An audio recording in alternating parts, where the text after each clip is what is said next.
కూటమి ప్రభుత్వం super six అంటూ అబద్ధపు హామీలతో అధికారంలోకి వచ్చిందని మాజీ ఎంపీ బుట్టా రేణుక ఆరోపించారు. అధికారంలోకి వచ్చాక చంద్రబాబు రాష్ట్ర ఆర్థిక పరిస్థితి సరిగ్గా లేదంటూ ప్రజలను మభ్యపెడుతున్నారని ఫైర్ అయ్యారు.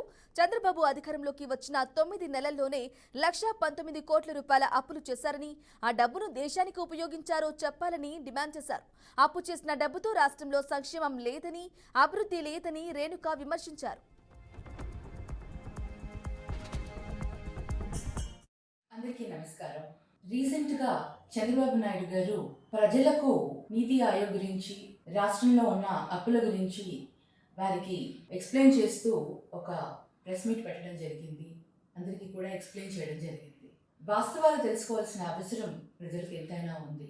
ఈరోజు మనం వాస్తవాల గురించి మాట్లాడాలి అంటే, మన రాష్ట్ర విభజన తర్వాత ఆంధ్ర రాష్ట్రము లోటు బడ్జెట్తో విభజించబడింది. మొట్టమొదటిగా ప్రజలు టీడీపీ కూటమి ప్రభుత్వానికి అవకాశం ఇచ్చారు.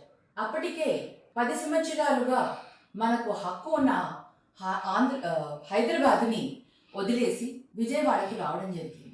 అక్కడే ఎంత నష్టం మన రాష్ట్రానికి జరిగిందో ఒక్కసారి కూటమి ప్రభుత్వం ఆలోచించుకోవాలి.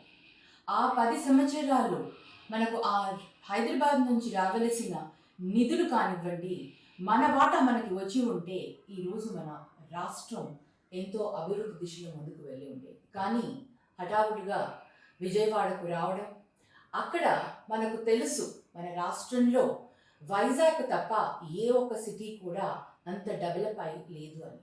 మనకు ఆర్థికంగా నిధులను సంక్షేమించుకునే దానికి నిధులని మనం రిసోర్స్ని మనం ఆర్థికంగా దాన్ని పొందేదానికి ఎన్ని కష్టాలు ఉన్నాయో మనకి ముందే తెలుసు.